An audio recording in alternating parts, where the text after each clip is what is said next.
my diagnosis for ADHD, I would say has been as not, if not more transformative than getting sober. Mark, thanks so much for joining me on the Mindful podcast. Thank you for having me, Dermot. I appreciate the invite. Congratulations on your book. I absolutely loved it. I love how honest it is. I love that. I love at the start how you sort of despise self-help books and you see through them, but by the end, you're talking about acceptance and all the meditation and all that good stuff. Um, and I think your book is alarmingly helpful for anyone who has been a bit of a madser and wants to leave that part of them behind. And that's a lot of people, myself included. Thank you. Yeah, I think it's funny. I mean, even in the year since the book came out, I my opinion on it has changed. Like I was only 18 months sober when I wrote the book, which is Yeah. very, very early. Like I think back now about what I was like at 18 months and I'm, nearly 3.5 years sober now. I'm like, oh my God, you were a baby. But it was super cathartic. So in a way, it was a very selfish pursuit because it helped me wrestle with those early days of sobriety in a very much like in a spiritual sense. Because for me, there had to have been there needed to be a spiritual transformation in order for me to stay the course because I had tried to white knuckle sobriety at various points in my life and it just always brought me back to square one. Mm. So I remember whenever I got sober and I found consistent, sobriety, as somebody put, they often, people always say to me, the great thing about getting sober is you get your feelings back. And the worst thing about getting sober is you get your feelings back. Yeah.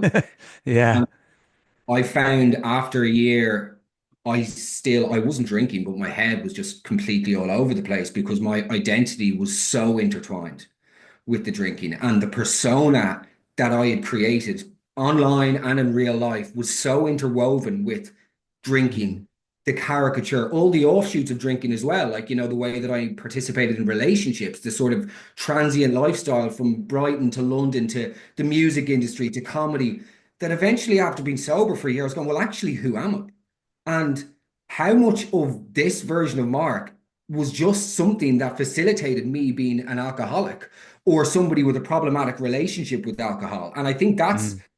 the fulcrum for me with the book was to go into that gray area of drinking. I mean, I do, like alcoholism and addiction. It's such a vast spectrum, and you know, I think given my cultural context, the fact that I grew up in a privileged South Dublin background, a very obvious and first response could be, sure, how could you be an alcoholic? How could you drink excessively? You don't have any sort of trauma. I mean, I also don't know what people's perception of trauma is and that it can only manifest in one sense or shape or form. But I guess I realized my relationship with drinking was fucked. And I knew that there was other people like me. And I realized after however many years, well, this is clearly alcoholic drinking. And from the age of 18, whenever I first went to the NHS about it, and he was like, you're sort of on the edge here, mate. So let's try the old 4 pint rule, where you can Yeah. just have 4 pints and go home. And one of the leading themes of my book is this elusive 4 pints, where I spent almost a decade chasing the idea that I could just go out like my other schoolmates and have 4 pints and head home. But every single time after the fourth or on the fourth pint, I would find a reason, be it a work stress, a romantic stress, a financial stress. Oh, I've just seen Dermot. I haven't seen him in years. Oh, the barmaid winked at me. Oh, there's no taxis. Oh, there's too many taxis. There is always a reason for that particular sixth pint, Yeah. you know? Yeah. I mean, you touched on something there. I think, who am I? I mean, it's such a massive question. It comes up in meditation. And I think whether it's addiction that's been stopping you from asking that question, really, or whether it's work or busyness or whatever it happens to be in your life, so many of us can go through long periods of our life, years, decades even, without actually getting the opportunity and creating the space to ask that question, who am I? And it's a big, big, scary question. And I wonder as well, this is just a theory of mine. You know, you're talking about spirituality there, and we're going to get into our compare and despair in a second, but and your story for people who want to hear some of the detail of your adventures that you talk about in the book. But I wonder sometimes, are people who are prone to leaning into things like booze or drugs or anything else, who are kind of riding that fine line of addiction a lot of their lives, are they close? Are they naturally very open spiritually and don't realize that they can make that connection to that bigger space in another way? And that for some reason, booze or drugs or that kind of risky living almost is like trying to get to the same place, but just in a weird way that I don't know if I'm explaining it very well, but sometimes because when I started meditation, it clicked so quickly for me. And those kind of doorways open so quickly for me. And I know you talk about that yourself in your book.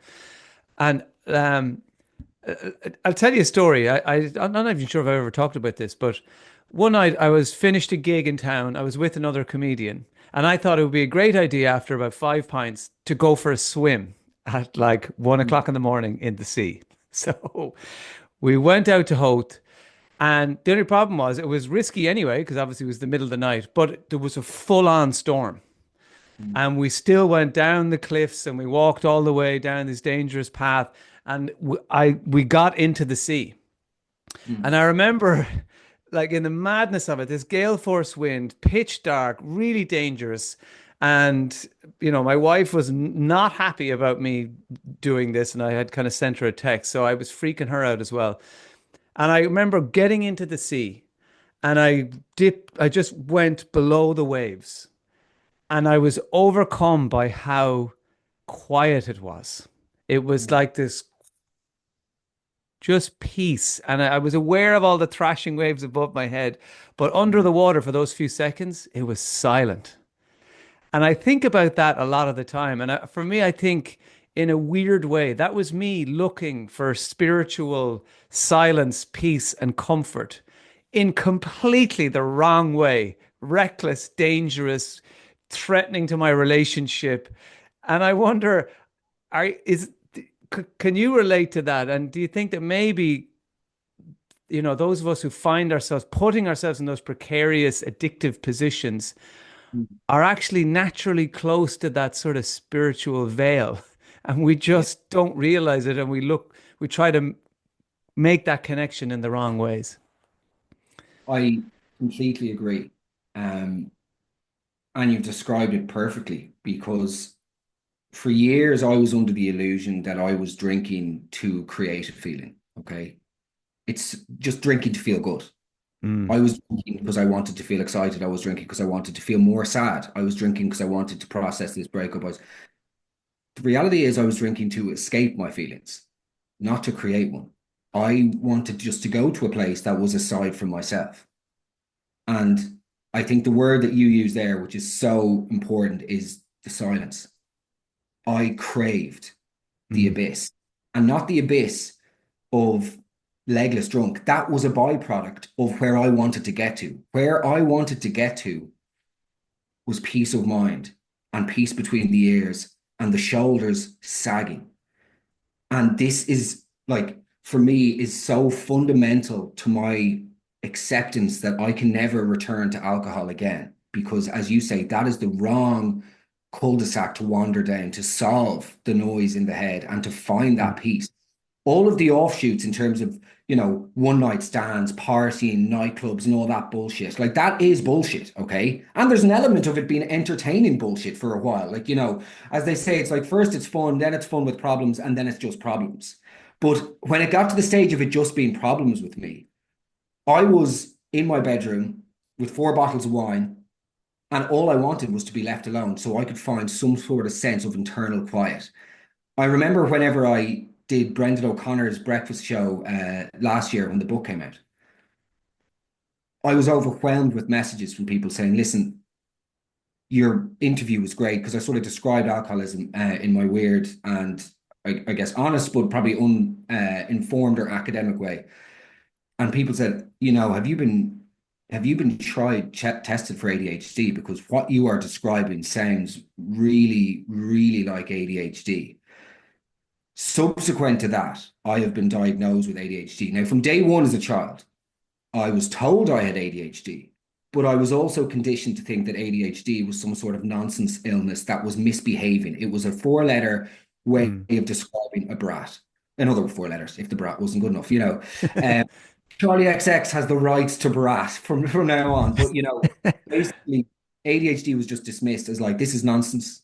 You need to behave. So my whole perception of even for my entire life, when I was being told I had ADHD, I internalized as nonsense. I just need to be better. I need to think myself out of the way that I am.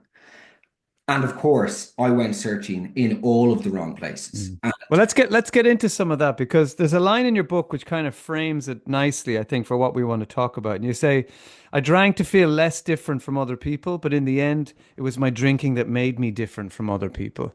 And it's kind of a theme that runs through the book and a lot of our lives, where that kind of need to fit in, be normal.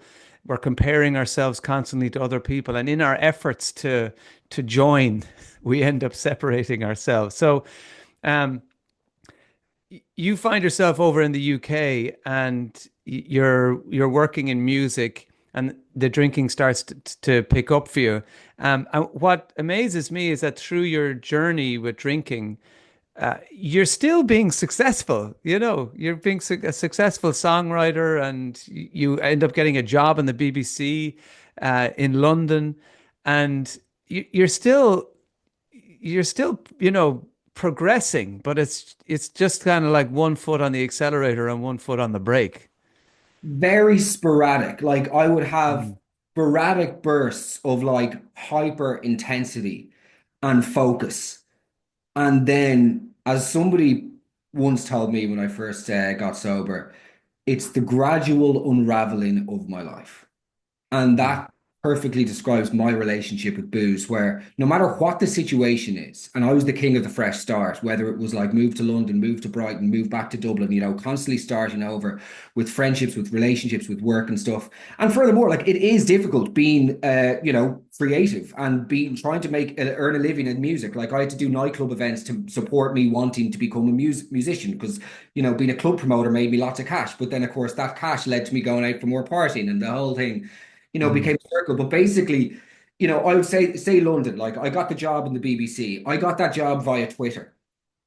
I didn't get because I never went to university, but I just would find who was working in the BBC, and then I saw that they were hiring in social media, BBC comedy were looking for someone to like go show up to like table reads for the sitcoms they're working on, be it like Gavin and Stacey, Alan Partridge, whatever shows that I grew up on. Mm. They wanted somebody to just read through the scripts, look at all, get the shows before they went live, and find the funniest bits, clip them up for social, and run those campaigns. And I was like, well, this is perfect.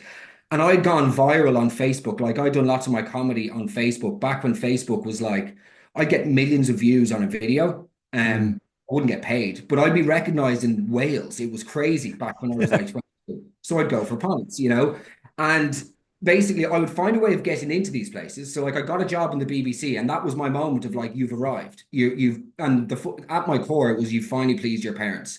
You finally proved everybody like a large part of my life, and I'm ashamed to admit it. And I still have to work every day on eliminating this invisible army of naysayers. Now, don't get me wrong. There's obviously like a visible army of naysayers as well in many corners of the internet, and fucking let them. Do you know what I mean? But I'm talking about my entire life, long before I had any recognition online, or certainly like additional like whatever astronomical recognition due to my relationship.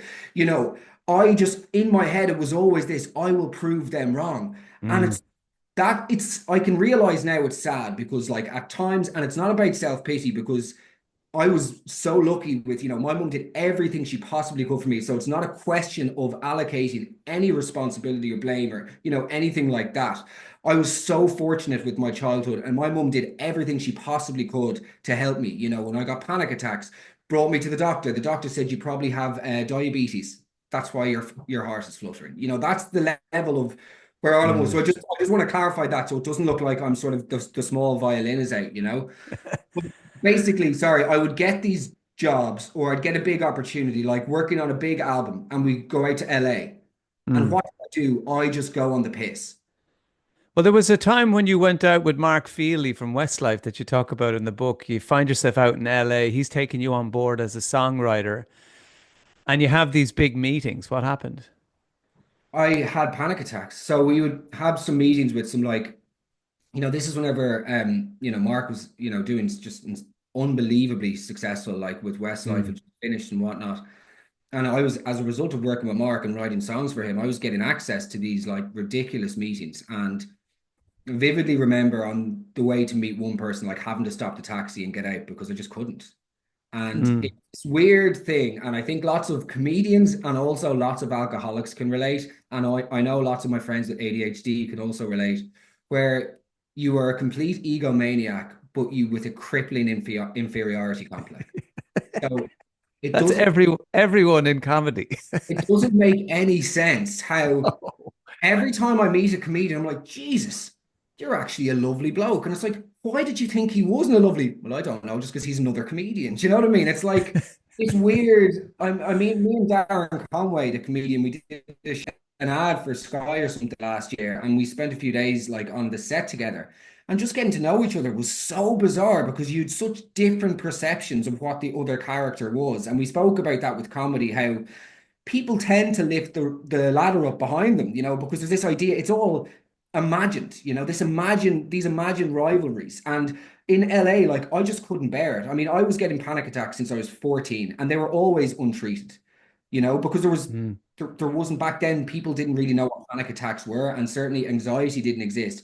WebMD did exist though. And I spent the better part of a decade on the family computer diagnosing myself with every single type of illness. And then Yeah. like, so I just grew accustomed to anxiety and again, normalized it to the extent that I thought, well, I need to think my way out of this rather than fuck, I'm suffering. Yeah, I can totally relate to that. I remember doing an audition for an acting course in Salford University.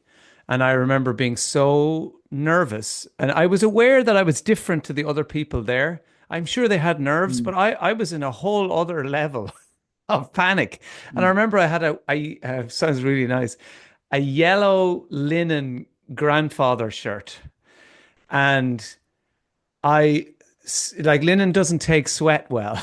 I was sweating so much that I changed the color of my entire shirt. That it looked like this kind of weird tie dye because the sweat was had gone out of my armpits up to my neck. And I remember the people who were auditioning me, they wanted so bad for me Yeah. to so bad for me to get in. They really were trying to help me that they gave me an extra audition at the end of the day. And I was just going to pieces in full fight or flight mode and just sweating. And eventually they just went, sorry, buddy. Like it's not gonna happen. And I remember leaving there and walking back up the road to make my way to the airport. And I, I didn't really understand what had just happened, why it had all gone wrong, what was going on in my body. All I knew is I just want to go for a pint and smoke a cigarette. And and that will just ease some of this friction in my body. I was noticing this thread again of yourself you're comparing yourself to other people, and you talk about your staff, your fellow colleagues in the BBC who you thought were lovely people, but you were just not in a place to really relate to them. You were turning up on Zoom calls drunk in the park and mad stuff like that. But you say I only allowed myself to see the differences. So you were aware that you were all quite similar in your kind of creative makeup, but you would only allow yourself to see the differences. Explain that a little bit for me. So I suppose it, in short, it probably goes back to my childhood wherein I was quite different. I was interested in different things to my peers, where, I went to this South Dublin rugby school, and not only that, though, I suppose I was sort of told I was different as well, which is absolutely fair enough. But my response to that was, I'll show you how different I am. And as a result, I built up this sort of defensive armor that stuck with me throughout my entire adolescence and teenage years and early adult life, where every room I went into, I was so afraid of being labeled different that I would try and jump the gun and I would actually prove to people how different I was. It makes no sense and of course wouldn't serve me, but most of my behaviors in my, early adulthood didn't serve me in the long term. So to fast, like that stuck with me forever. And, to this day, when I go into a room, even if it's the safest place imaginable, I have to remind myself, Mark, these people are not instantly judging you to the extent that I think they are. We all judge everybody all the time and make preconceptions that are wrong and whatnot. But everywhere I go, I just really need to work hard to remind myself, like, Mark, there is not just this universal wall of you are different and unlovable and unacceptable to us. So when I get a job in the BBC, I begin, and for the first couple of weeks, I'm really determined to sort of make connections with people, which I'm very good at. I wouldn't be Mm. able to get these sort of jobs if I didn't have an ability to connect with people.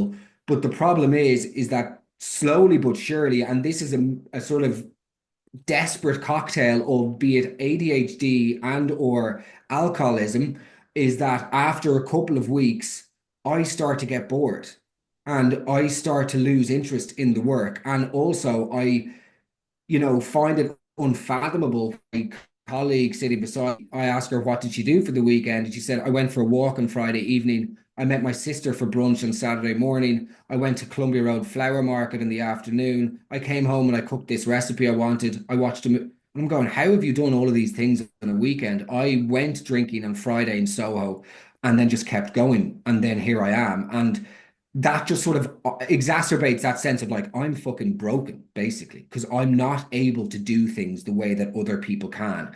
Mm. And that for me is the saddest feeling, is knowing that you can't cope. Like I think I mentioned in the book, but like I used to, you come out of a house party at 8 a.m. in the morning and the birds are chirping, and I still have PTSD from the birds chirping in the morning because that's just the siren sound of you have done it again. You have done everything that you swore blind you wouldn't. But I remember sitting in the back seat of taxis praying he wouldn't talk to me. And then you'd see like a couple out in gym gear going for a walk to get the papers. And the venom that I felt towards them, because I'd say they are fakers, they are frauds, they don't, they're such blah, blah, blah. Whereas the reality is that venom was all directed at myself, knowing that there is no fucking way, excuse my language, that I could do what they do, which is just to be Mm. content today in what you have, what you are. Tell me about the day you got called into the BBC pretty much to be fired. Or so I thought. Exactly. So I was I was very good at my job because I would do these borderline maniacal, hyper focused 24 to 48-hour periods of work, which would then result in me not needing to do work for the rest of the week. And I'd be able to sort of drink. Because once I started drinking, and we discussed it earlier, but once I was originally a binge drinker. And this is why lots of people who knew me and have known me at different points over the years were like, he's not a fucking alcoholic, would you shut up? Like I saw him in nightclubs. And that's absolutely right. They were seeing me in a very small window of time.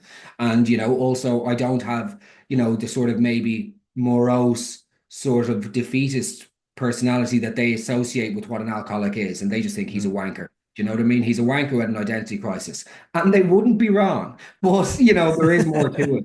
But basically, I was a binge drinker originally when I joined the BBC, it was sort of the Thursdays to Sundays. But then it became, do you know what, Sunday night red wine helps ease the fear. Long story short, one evening I was getting off the tube in Fulham Broadway and I went into Sainsbury's on my Monday to get the £4 meal deal for dinner, microwave, the microwavable dinner. And then there was a bottle of wine for £4 and I was like, let's go. And I had two bottles of red and I realized this is the answer. All I need to do is drink a bit of red wine on Monday and Tuesdays. That will placate the fear from the weekend and then it eases me through the week. But of course, it never stayed at one bottle. I then would go to the corner shop and those two were done. And then I go to a different corner shop in case the first one thought I was a drunk.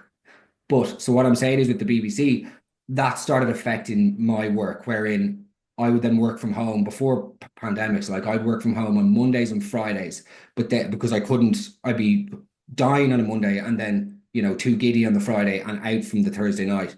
But then that bled into basically me ultimately only doing one day a week in NBH, which is in by Regent Street. And I remember getting called in to one day and I was like, oh God, I've been found out because like I hadn't been on my work phone and I just basically been on a complete bender. I remember seeing somebody in Soho and I was just reckless, just so reckless. Like, and I'm embarrassed thinking about it, but I was drinking at like 3 o'clock in the day in Soho House thinking I've made it. I'm around like all these actors. Look at them. Mark, they just got 7 million for a movie in LA. You've used a Wonga loan to pay your rent last month. There's a difference. Do you know what I mean? Just because Robert Pattinson winked at you when you've been gawping at him for 45 minutes, he thought you were a waiter. You know, you're not in their level. But I remember thinking I'd been seen because I saw a couple of BBC colleagues and I was like, I'm fucked. And yeah, I got called in for a meeting. I was like, oh God, this is it. And, you know, praying to the God that I don't believe in, making all of these massive, miraculous promises. If this happens, I won't do that. If that happens, I'll do anything. This is my moment of true surrender. And I was offered a promotion. And they were like, we want you to go for this job. And I was like, amazing. The fumes were, I used to like, fumes really seeped out of me whenever I was like on that sort of day after like a really, really heavy night. And I was like, great, yeah, let's do it. And I literally went around the corner and started drinking again. And it's just like the endlessness of it and those like that up and down and promising the earth, moon, and stars. And if you had asked me, like, this is the truth of it, Dermot, like, if you had asked me before I walked into the BBC that day, will you ever drink again? I would have passed a lie detector test. So I said, no, it's never happening. I have truly learned my lesson. But then I get the good news, and I just didn't know how to process my feelings. So what do? You drink. You get that sort of sense of everything's fine. You talk about a night out in Carlo.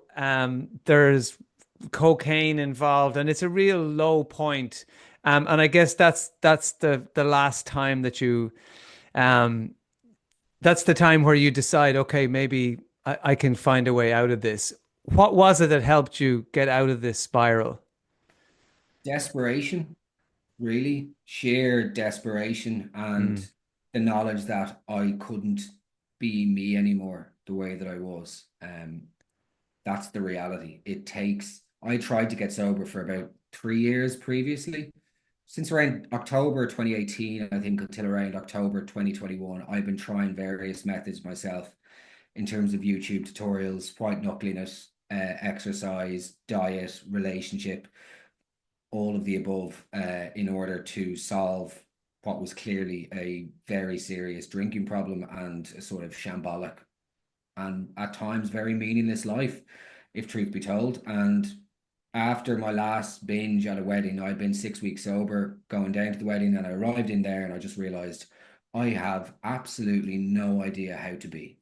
I have no idea who Mark is, and every single person in this place seems to have it together. And I feel like this utter embarrassment. And the only way for me to get through this is to wear this hat of I'm a mad character. And I started drinking.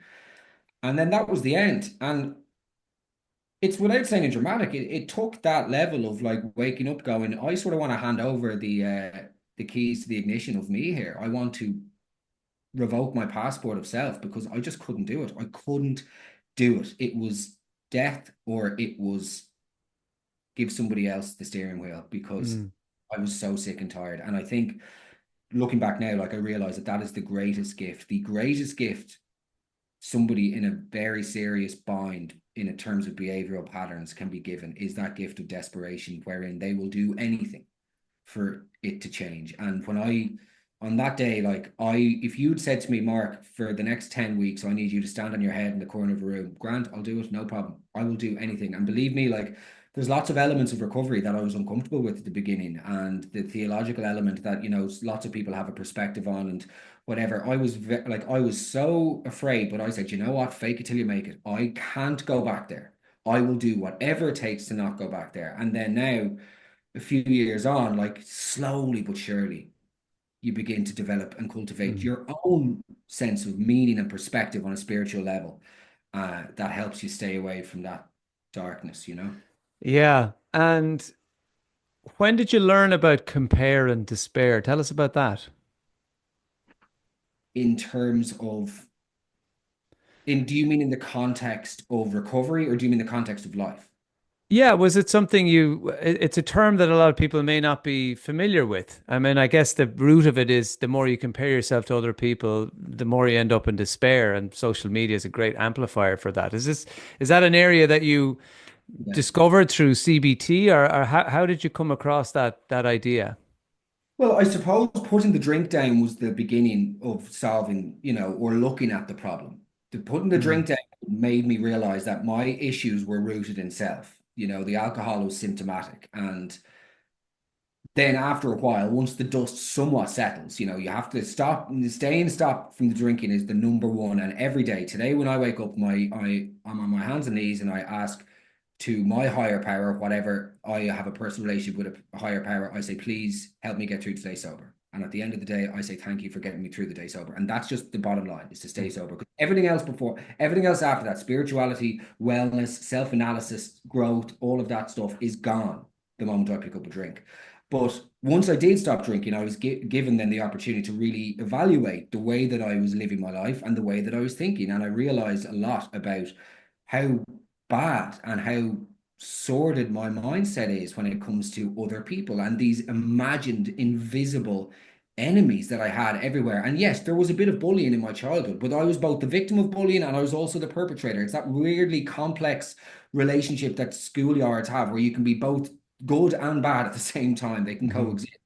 But I was bruised from my childhood, so I just imagine that the world is a dark and dangerous, bad place, and I imagine that everybody doesn't like me, and everybody hates me, and everybody's out against me, and then that creeps into my career, where I would look at other comedians, and I go, like, I would be, and it's not jealousy, it's because it's not that you want what they have, you hate yourself for not being able to do what they can do, or you hate yourself for not getting what they do. It's all turned on yourself. Like, and mm, that's what the biggest realization for me is that, like, my thinking, and by the way, I'm not there yet, but my thinking needed to radically change in order for me not just to stop drinking, but to live a life with any semblance of peace between the ears. Because all of those thoughts that I held throughout my entire 20s about the world, whether it's my colleagues in the BBC, whether it's with somebody I met on Tinder, whether it's with a different, seeing Dermot Whelan on Instagram and seeing you do a bit at a gig and go, oh my God, Mark, look at him where he is. You are 4 years younger, but that means if you're 4 years younger, you should at least be here. And hating myself, yeah, displacing that hatred onto you, you know, that all has to go. And that's why, like, with the book, like, I'll be honest, man, it was really uncomfortable. And since the book came out, I have been until recently in a weird place identity wise because I've struggled to get back to just doing comedy. Like on Instagram, my Instagram doesn't exist for the last year because I felt like such an imposter being so nakedly honest and vulnerable, and then going back to like, oh, sarcastic crack, which is why I sort of feel very safe on my podcast, The Weekly Roast, because that's where I can just truly be myself. mm. But And I how do spend you feel about social media in general then? If it is a comparison vehicle, this is what happens to everybody. We see other people doing great stuff and we beat the shit out of ourselves for not doing it too. like AI is terrifying, but the damage of social media is already there and evident. Mm, I think social media and me as an addict, I have to be really careful because, and that's in a way, it's good that I haven't. I've just sort of had a broken and fractured relationship with social media because it can become very quickly intertwined with your self-worth. And if you post something and you don't get that dopamine rush and the engagement, then you think you turn it on yourself and go, well, I must be doing something wrong. But I think ultimately, like, social media is the root of most things that are wrong. And I believe there will be a new era now of influencer who spends time off their phone in real mm. life. I wrote an article about this about 2 years ago about how brands and everybody is going to get behind real life, like get off the device. It will no longer be cool to be on that handset. And I mean, even in recent times, not to get into it, but we've seen inflammatory stuff exploding with huge figures in social media making comments about things and then having to delete their accounts. I'm not interested in getting into the subject matter, but I think it's really revealing in that we exist in a time where there is no nuance. Nobody is allowed to have an opinion that is multifaceted in any way. It's just binary. You are either extremely on the left, extremely on the right, whether that's, by the way, politics or whether that's about your relationship with pistachio nuts. You cannot be in between. And it's so dangerous the way that you just have to, Dermot Whelan is either the funniest comedian that Ireland has ever produced, and his radio show is historic. He's the best broadcaster in the history of Ireland, or he is a fucking shaman scumbag, doesn't know a thing about meditation. He's dangerous. He should be locked up behind bars. He's probably a predator. These are, by the way, I have not read or written either of those two things, It's you. You've been saying that stuff about me. and I'm more likely to write the former than the latter. But it's so terrifying, and people's perceptions of the internet, and there's so little humanity. The amount of people that I've met in real life who I didn't like in line are lovely people. They're great. I mightn't like their fucking Insta reels. It doesn't matter. They're just normal, good people. I'll finish on this. Somebody very well known has always said that you've got the 2% on the right and you've got the 2% on the left, and they're the extremes, right? Who either absolutely adore you or they absolutely hate you, and there's no changing that no matter what you do, right? But then you've got the 96% in the middle, and they just don't care. They're just normal people who sort of passively Mhm. see it, and then that's the end of it. I think I basically, to long story short, I have a toxic relationship with social media because I believe it to be toxic, and I'm trying to improve it, but I at times feel very lost. And I think you echo what a lot of people feel. There's a love hate, there's a push pull with it. And we get sucked in, and then it seems to be okay for a while, and then it sort of spits us out. That's certainly how I feel. I have a real love hate relationship with it.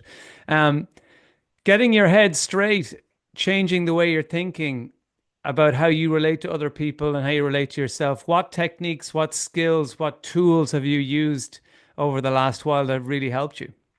Um, Receiving my diagnosis for ADHD, I would say has been as not, if not more transformative than getting sober. Of course, they're sort of so intertwined, but it has changed my life. And for the first time in the history of my existence, I have felt self-compassion and forgiving myself, and not giving yourself this carte blanche to behave however way you want, but to look at the mistakes that I've made in my life and to look at my journey, but also to look at your childhood and just love yourself and realize that you struggled a lot and it wasn't always easy. And for whatever way, even though you might have grown up in a gilded bloody gaff in Foxrock, that I struggled to make sense of the world more than my peers. And that was just the way that it was. And learning that that's okay, that has been paramount, self-compassion, CBT, and to be honest, like meditation. And I have had a very meandering journey with meditation, but I'm reading your book, which is fab. And it's just going to do, like, it already has done, but will continue to do so much good. And I think even reading your first chapters, like, I identify with that person, but also I have so much sympathy for the situation you were in. And I'm just like, fuck, he just needs to love himself a bit more, as well as, the work. And I think it's so beautiful when people can recognize that in themselves. But my journey with meditation has been a bit all over the place, where like I started when I first got sober with listening to Sarah Blondin's guided meditations, which were fabulous because they were so engaging and Mhm. comforting and just kind. And that was sort of the birth of like self-forgiveness for me. But now I've read this book, Jack Cornfield's Beginner's Guide to Meditation. And I'm really just like I'm doing it every day. And I'm not experiencing a miraculous result of the practice, but it's the realization that there won't be one. It's about the practice. And it's just been so, yeah, I don't want to say transformative because that's too much, but I'm enjoying the practice and I'm looking forward to seeing where it brings me. And I'll But finish on this. that brings us beautifully back to what we spoke about at the start of looking for that in the wrong places. You're finding it now in books and guided meditations, and you're starting to experience that little bit of peace and calm and a little bit more stillness in those, frantic thoughts. And it's so much easier than flinging yourself into the ocean at 2 o'clock in the morning, or annoying Robert Pattinson drunk at 3 o'clock in the afternoon.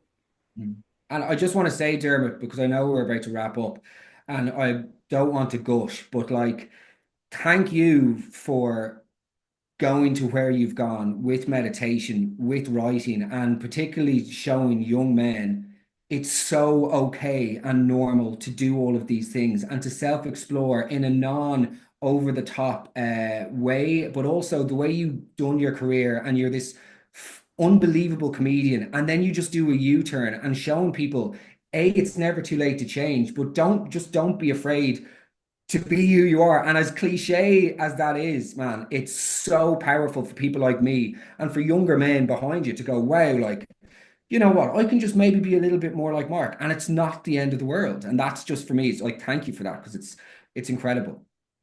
Oh, well, look, you're very kind to say that, but I felt that when I read your book, and we're not just blowing smoke up each other's backsides, but for you to talk about your experiences in that way is really, really powerful. And you don't pull any punches, and that's important too, and I think your book, it's helping so many people, and it's going to help a lot more people too. And people need to listen to your podcast, The Weekly Roast. Personal favorite, the voice notes you have obviously they're so fantastic. The guy who, when he goes to spend time in his wife's house, her home, his mother-in-law keeps basically going for a shite with the door open.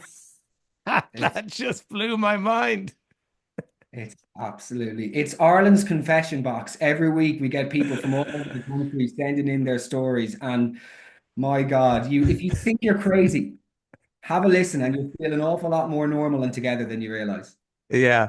And look, you talked about, wondering who Mark is and finding the outlet to let that real Mark out. The podcast is definitely it. It's just brilliant. People need to go and get that real sense of you and that sense of natural fun that you never needed booze to bring out, and a lot of us, it takes us a while to learn that lesson that sense of fun is in us, and it gets dampened by those other things we think that are going to bring it out of us. Mark, thanks so much for your time, your patience in this interview. We've had a few technical issues along the way, and it speaks to where your peace of mind is at. So thanks so much for Thank today. you. I really appreciate it. All the best.